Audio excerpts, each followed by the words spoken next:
नमस्कार, मैं हूं आपके साथ गौरव राजेंद्र। बुलेटिन की शुरुआत करते हैं। विधानसभा में उत्तर प्रदेश के मुख्यमंत्री योगी आदित्यनाथ ने कहा कि उत्तर प्रदेश की विभिन्न बोलियों यानी कि भोजपुरी, अवधी, ब्रज और बुंदेलखंडी को इस सदन में सम्मान मिल रहा है और हमारी सरकार इन सभी के लिए अलग अलग अकादमियां जो है बनाने की प्रक्रिया में भी आगे बढ़ा रही है। यह सदन केवल शुद्ध साहित्यिक और व्याकरण के विद्वानों के लिए नहीं, अगर कोई हिंदी में धारा प्रवाह नहीं बोल सकता है तो उसे भोजपुरी, अवधी, ब्रज या बुंदेलखंडी में भी अपनी बात रखने का अधिकार मिलना चाहिए। साथ ही उन्होंने कहा कि यह क्या बात हुई कि कोई भोजपुरी या अवधी न बोले और उर्दू की वकालत करे। यह बहुत विचित्र बात है। समाजवादियों का चरित्र इतना दोहरा हो गया है कि वे अपने बच्चों को अंग्रेजी पब्लिक स्कूल में भेजेंगे और दूसरों के बच्चों को गांव के सरकारी स्कूल में पढ़ने की सलाह देंगे जहां संसाधन भी नहीं है। उत्तर प्रदेश की विभिन्न बोलियों को, भोजपुरी, अवधी, ब्रज और बुंदेलखंडी को इस सदन में सम्मान मिल रहा है और हमारी सरकार को इन सब के लिए एक एकेडमी का भी गठन, अलग अलग एकेडमी के गठन की कार्रवाई को भी आगे बढ़ा रही है। ये सभी हिंदी की उपभाषाएं हैं, यानी हिंदी की बेटियां हैं। भाषा की समृद्धि के आधार हैं और हमें इसका स्वागत करना चाहिए। ये सदन साहित्य केवल विशुद्ध साहित्यिक और व्याकरण से के विद्वानों की नहीं है, आम जन का प्रतिनिधित्व करने वाले माननीय सदस्य समाज के विभिन्न तबके से आए हैं। अंतिम पायदान पर बैठे हुए व्यक्ति की आवाज को भी इस सदन में मुखरता मिले। इसके लिए अगर किसी को हिंदी में वह धारा प्रवाह नहीं बोल सकता तो उसको भोजपुरी में भी अपनी बात को रखने का अधिकार मिलना चाहिए। अवधी में, ब्रज में या बुंदेलखंडी में उसको रखने का अधिकार मिलना चाहिए। ये कौन सी बात हो गई कि भोजपुरी में न बोले, अवधी में न बोले, इसका बुंदेलखंडी में न बोले और उर्दू क्या वकालत कर रहे हैं? ये बड़ी विचित्र बात है।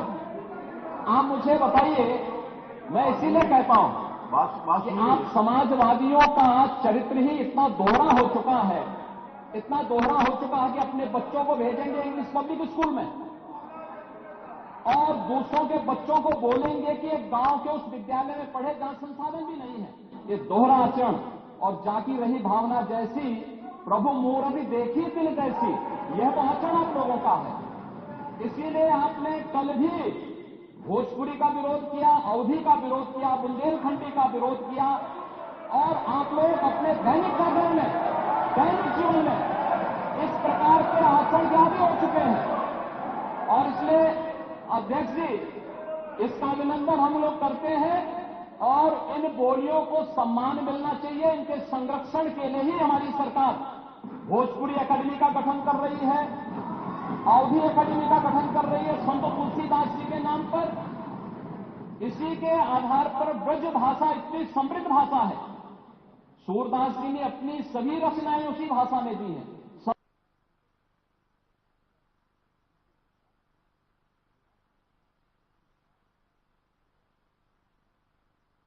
के अभिभाषण से हुआ और आपको बता दें कि सुबह 11 बजे से शुरू हुआ और इस दौरान सपा सदस्यों और कांग्रेस विधायकों ने राज्यपाल वापस जाओ के नारे लगाए। मेरी सरकार के सामूहिक प्रयासों और प्रभावी कार्यों में सरकार का ये प्रयास है कि इन परिवार को ऐसी आर्थिक गतिविधियों के साथ जोड़ा जाए जिससे प्रति वर्ष कम से कम रुपया 1,25,000 की आमदनी सतत तरीके से हो सके। भारत सरकार ने 500 बजट वर्ष 2025-26 में विकसित भारत की परिकल्पना की जीरो पॉवर्टी को पहले स्थान पर रखा।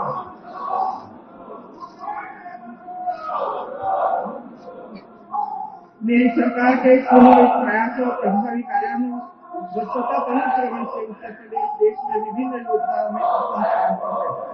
मेरी सरकार के अथक प्रयासों से उत्तर प्रदेश धार्मिक, आध्यात्मिक एवं सांस्कृतिक आयोजनों तथा पर्यटकों को आकर्षित करने में देश में शीर्ष स्थान पर है। प्रधानमंत्री आवास योजना के अंतर्गत आवास निर्माण में उत्तर प्रदेश देश में प्रथम स्थान पर है। प्रधानमंत्री किसान सम्मान निधि योजना के क्रियान्वयन में उत्तर प्रदेश देश में प्रथम स्थान पर।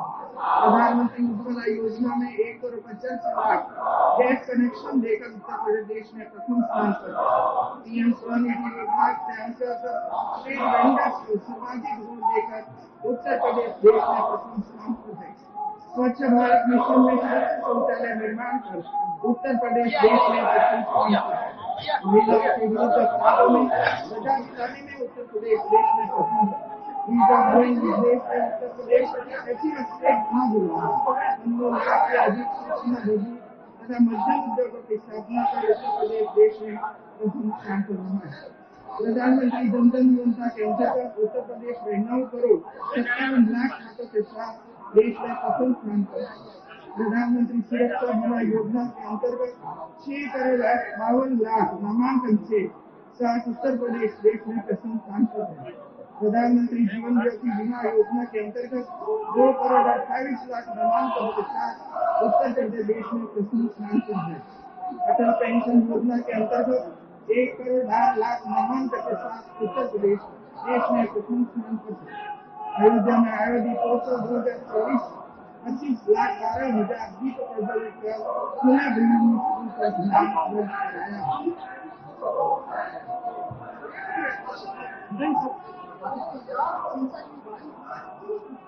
कृषि निवेशों में किसानों को देय अनुदान समिति के माध्यम से भुगतान करने वाला देश में उत्तर प्रदेश पहला राज्य है। तृतीय राष्ट्रीय जल पुरस्कार में उत्तर प्रदेश को देश में प्रथम स्थान प्राप्त हुआ है। गन्ना एवं चीनी खाद्यान्न, आम, दूध, आलू, हीरा उत्पादन में उत्तर प्रदेश का देश में लगातार प्रथम स्थान रहा है। देश में एपीएमओ को उत्पादन व आपूर्ति करने में उत्तर प्रदेश प्रथम स्थान पर है। ई मार्केट प्लेस के अंतर्गत सर्वाधिक सरकारी क्रय करने वाला उत्तर प्रदेश देश का पहला। उधर केंद्रीय गृह मंत्री अमित शाह ने जम्मू कश्मीर में नए आपराधिक कानूनों के कार्यान्वयन को लेकर एक बैठक की अध्यक्षता की। आपको बता दें कि बैठक में जम्मू कश्मीर सीएम उमर अब्दुल्ला और उपराज्यपाल मनोज सिन्हा मौजूद रहे। 3 नए कानूनों पर अमित शाह ने बैठक की है और बता दें कि बैठक में जम्मू कश्मीर सीएम भी यहां मौजूद रहे हैं। आपराधिक कानूनों पर जो है ये बैठक की गई है, जहां पर जे.एंड.के उपराज्यपाल मनोज सिन्हा भी मौजूद रहे।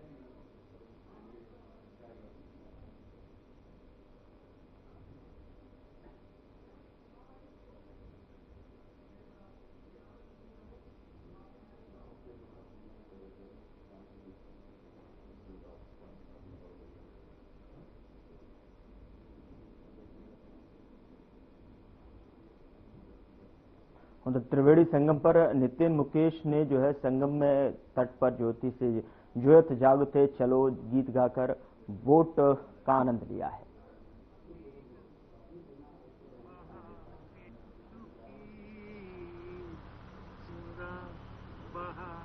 नितिन मुकेश त्रिवेणी संगम पहुंचे, जहां पर गीत गाकर वोट में बैठकर जो है संगम का लुत्फ उठाया, नजारे का आनंद लिया और ये प्रयागराज से जो है वोट का सफर त्रिवेणी संगम पर पहुंचकर उन्होंने वोट में बैठकर जो है उस पल को महसूस किया और उस पल का आनंद लिया। उधर भारत की आस्था और एकात्मता की जीवंत प्रतीक महाकुंभ 2025 प्रयागराज में 1 करोड़ 35 लाख से अधिक और अब तक 54 करोड़ 31 लाख से अधिक श्रद्धालु त्रिवेणी संगम में आस्था की डुबकी लगा चुके हैं। बता दें कि पवित्र स्नान का पुण्य लाभ प्राप्त करने वाले सभी पूज्य साधु संतों और श्रद्धालुओं का अभिनंदन किया जा रहा है।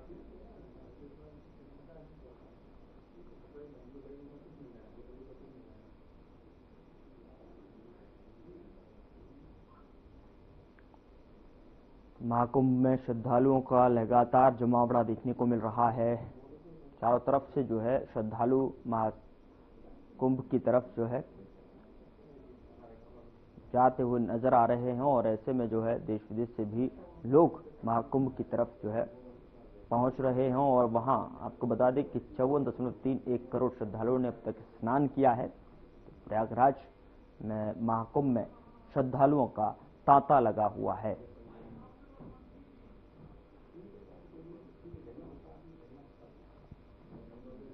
उधर यूएस वाशिंगटन डीसी में चैनल हेड ब्रजमोहन सिंह रघुवंशी ने पीएम मोदी के दौरे को लेकर और मोदी ट्रंप के बीच बातचीत को लेकर लोगों से क्या कुछ बातचीत किया, ये आपको सुनाते हैं।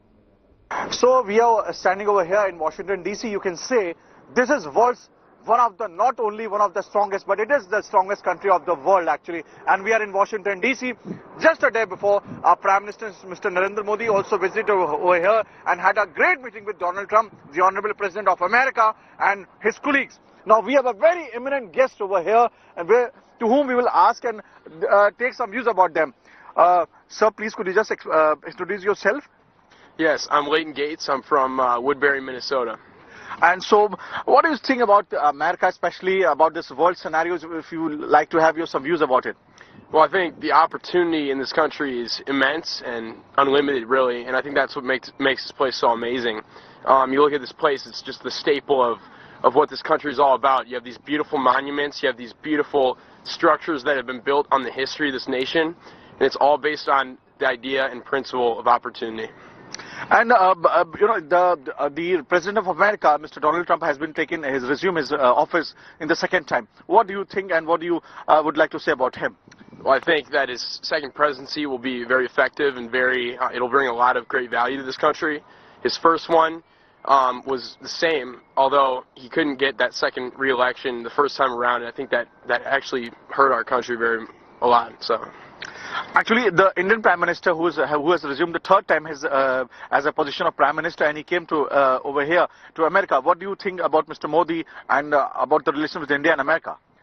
From my knowledge, I'm pretty sure they have a great relationship. We know that India and the United States have worked together a lot, and we respect you guys as a nation, and we look forward to working with you in the future. Thank you so much. We'll go going to the next guest now. Please, could you just introduce yourself? Yes, my name is Chase Young, and I'm from Eagan, Minnesota. So what do you think? Because, you know, when we travel the whole world, people do talk about America. And now the people are just having an eye on America. So what do you think about America now?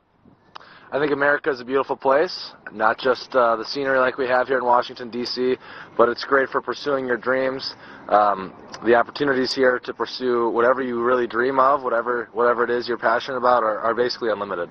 And so, do you have what level of hope you have from the President of America? I think that our current president is going to do a fabulous job. I think he did a great job in his first term, and I'm really looking forward to the next 4 years here in America. And what context do you see India and America as a relationship? Well, like my friend Leighton said, it sounds like they've had a very strong past and they have a great relationship, and so I'm sure that will continue. Foreign relations will be strong in America in the next 4 years. Thank you so much. We have the other guest. Please, could you just come to over here? We can have you all over here. So because we are so lucky that we are just talking to the people who are from America, and definitely they have a vision, especially when we talk to the young people actually, because they are the future of the country, of the world actually. Please introduce yourself over here. My name is Charlie Probst, and I'm also from St. Paul, Minnesota. So, what is the reason over here? Just now we see you, so you're looking so smart, and you all are just so at this memorial. What is the reason of yours coming over here? So we're here for a Model United Nations trip where we simulate the United Nations of the world. So you have to dress all formal and you kind of connect and negotiate with people. It's a great time. And America now it's been considered it's considered the best country of the world actually. So in what context you see the new Donald Trump's the positioning after the second positioning in America? I think he's going to take great steps to improve the nation we already have. We have a great foundation. I think he's going to do a great job making America even better than it was before. And do you know about Mr. Modi? He's the Prime Minister of India. He came to America. Would you like to say some words about Mr. Modi? I think our connection with India is very important, so I hope that Donald Trump and him can make a great relationship that can improve the world. Thank you so much for talking to us. And we have the last guest over here. Definitely, please, will you just come over here? We see you looking looking so fresh and so good. You as well. Thank you. Thank you so much. And so, what do you like? First of all, introduce yourself to our viewers, actually. My name's Jack. I'm from Minnesota as well. So, America, now, we don't have to say anything. It's a definite in itself. So, what, in context of yours, what do you think about America? Well, I think it's the best country on the earth. A lot of great economic power, a lot of great relationships, and I think it's going to continue to be great. And because we are the journalists from India, and we just 2 days there was a meeting of Honorable Prime Minister with the Honorable President of America, and there was a discussion a lot about the future prospects, the economy and the education. So what do you think about India relations actually? Well, I think it's great between the U.S. and India. I think we're going to get closer together militarily as we have in the past, and I think it's going to work very well for both of our nations. And Mr. Modi, he is considered to be one of the popular leaders, not only in India, but also of the world, actually. So would you like to say some few words about Mr. Modi, the Prime Minister of India? Yeah, I would just like to say thank you for, taking the time to come to America and see, how we live and what we believe. And it's going to be a great relationship over the next 4 years. Thank you so much for talking to us. Thank you so much. Thank you very much. Nice to meet you. Same here. Same here. So you could just see so many the eminent people over here. They were talking about America and India. Definitely the country US is amazing, and anybody who doesn't come to this country, definitely he's unlucky on this earth. With my colleague video journalist Shaurya Vikram, this is Brijmohan Singh Raghuvanshi, Washington DC, America. US Washington DC में channel head Brajmohan Singh Raghuvanshi ने PM Modi के दौरे को लेकर और Modi Trump के बीच बातचीत को लेकर टूरिस्ट से क्या कुछ बातचीत की, आइए आपको सुनाते हैं. We are in Washington DC and we have a very smart tourist. So definitely we can say when we are in America, we just see the most beautiful and smartest people over here, which we do not find more of in India actually. So sir, what's your name, and please introduce yourself. Sure, my name is Carlos. And from which place you are actually? Yes, I am originally from Venezuela, South America, and yeah, I'm visiting DC this weekend. So what do you felt yourself as after coming to basically over here in US? Well, I mean, it's the capital of the U.S., one of the most famous places in the world. And, I mean, there's so much history in this city. That's why we wanted to come and, just go to museums and get to know a little bit more about this country. Yeah. Have you ever been to India? Have you been to India? And Not really, but I would love to go. Have you heard about Mr. Modi, the Prime Minister of India, basically? Not really. I haven't heard of him. Mr. Trump has been taking just charge of as a president now. Would you like to say something about him, about Mr. Donald Trump? Well, I mean, he's trying to make everything right in his second term. So, I mean, I pretty much agree with all of his policies. Thank you so much for talking to us. Appreciate it. Thank you.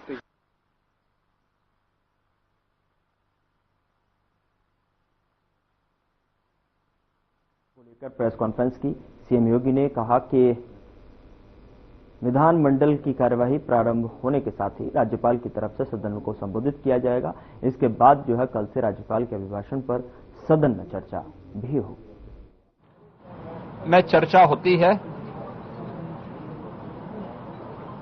आज विधानमंडल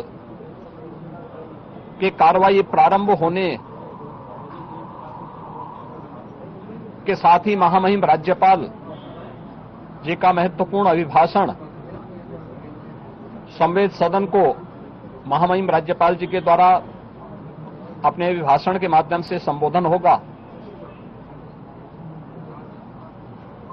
इसके उपरांत कल से महामहिम राज्यपाल के भाषण पर सदन में चर्चा भी होगी. 20 फरवरी को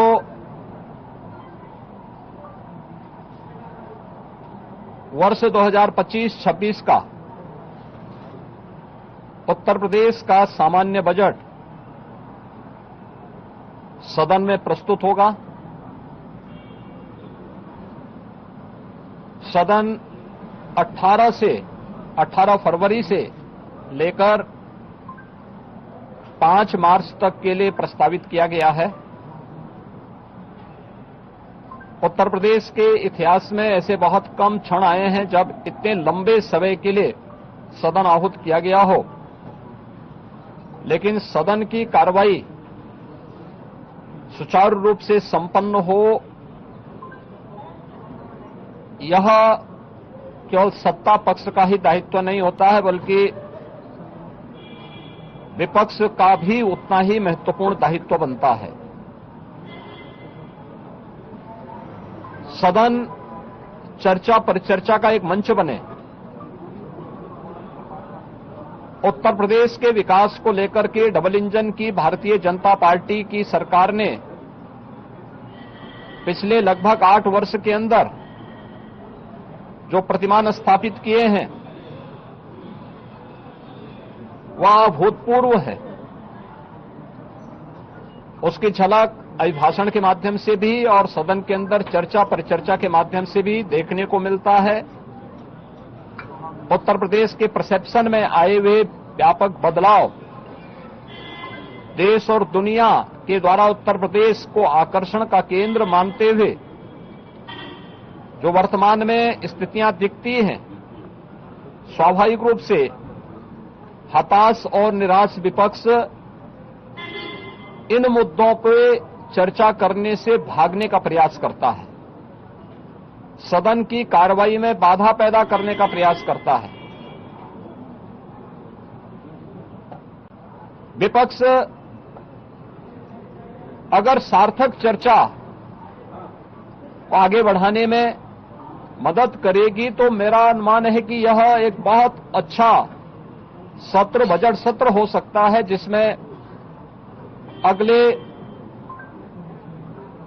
5 मार्च तक चलने वाली सदन की कार्रवाई को न केवल महामहिम राज्यपाल जी के भाषण पर चर्चा करने और सभी सदस्यों को अपनी बात को रखने का, बल्कि सामान्य बजट और अनुदान मांगों पर भी चर्चा के साथ ही विधायी कार्यों को संपन्न करने के साथ साथ अन्य महत्वपूर्ण मुद्दों पर भी, जनहित से जुड़े हुए महत्वपूर्ण मुद्दों पर भी प्रभावी चर्चा का एक मंच सदन बन सकता है और माननीय सदस्यों को अपनी बात को प्रभावी ढंग से रखने का एक अवसर भी प्राप्त होगा।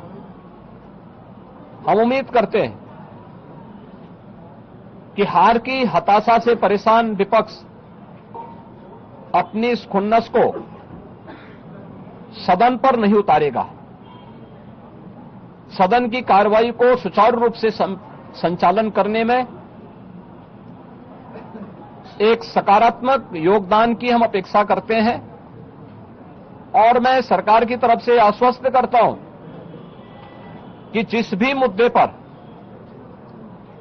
यद्यपि अभिभाषण और बजट अपने आप में समग्रता को लेकर के 2 महत्वपूर्ण मुद्दे होते हैं जिनमें विपक्ष ही नहीं बल्कि सदन का हर सदस्य अपनी बात को प्रभावी ढंग से रख सकता है, लेकिन इसके इतर भी अगर किसी मुद्दे पर विपक्ष चर्चा करना चाहेगा, सरकार उसका तथ्यात्मक जवाब देने के लिए पूरी तौर पर तैयार है। लेकिन हम चाहते हैं कि एक सार्थक चर्चा का मंच सदन बनने चाहिए। आरोप प्रत्यारोप या फिर असंसदीय आचरण से इस समस्या का समाधान नहीं हो सकता है और मैं उम्मीद करता हूं कि महामहिम राज्यपाल के भाषण से उस सुदृढ़ और मर्यादित संसदीय आचरण की शुरुआत हम लोग विपक्ष के अंदर देखने का प्रयास करेंगे। उम्मीद करते हैं कि इस प्रकार का आचरण सभी माननीय सदस्यगण और खासतौर पर विपक्षी सदस्यगण सदन में दिखाएंगे, जिससे लोकतांत्रिक मूल्यों के प्रति आम जन की आस्था को और सुदृढ़ करने में मदद मिलेगी। मैं एक बार फिर से फिलहाल बुलेटिन में मेरे साथ इतना ही, पर अब वक्त हो चला है डॉक्टर राकेश गुप्ता के साथ खास कार्यक्रम प्लस माइनस। दोस्तों, आज का विषय हर किसी